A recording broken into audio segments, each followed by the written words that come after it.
సల్కం చేరు ఫాతిమా కాలేజ్ అసదుద్దీన్ ఓవైసీ అన్న తమ్ముళ్ళు ఒక చెరువుని కబ్జా చేసి ఒక కాలేజ్ వాళ్ళు కట్టారు. ఎన్నో చెరువులు కబ్జా అయినది. ఆ చెరువులని కాపాడడానికి హైడ్రా తీసుకొని వచ్చినారు. ఆ హైడ్రాకి కమిషనర్ రంగనాథన్ గారికి ఇచ్చినారు.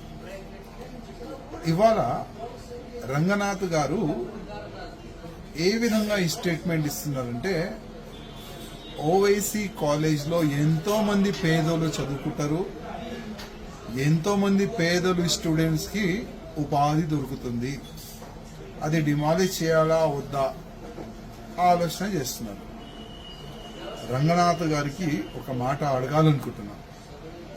హైడ్రా వచ్చిన తర్వాత ఎన్నో పేద కుటుంబాలకి రోడ్డు పైన మీరు తీసుకొని వస్తారు.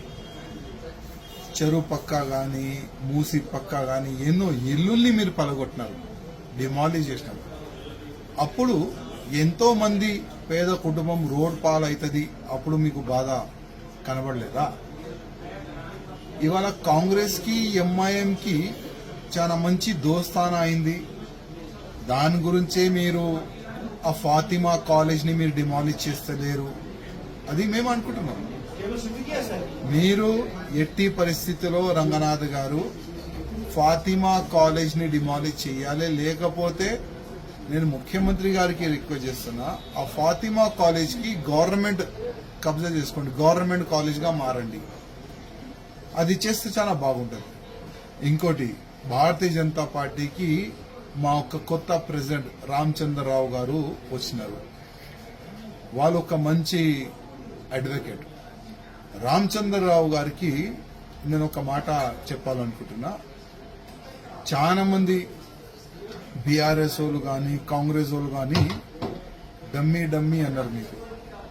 మీరన్నారు నేను డమ్మీ కాదు, నేను మమ్మీ, నేను డాడీ అని ఒక మంచి కామెంట్ మీరు చేసినారు. ఇప్పుడు ఒక మంచి పని ఇవ్వాలనుకుంటున్నా మా రామచంద్రరావు గారికి.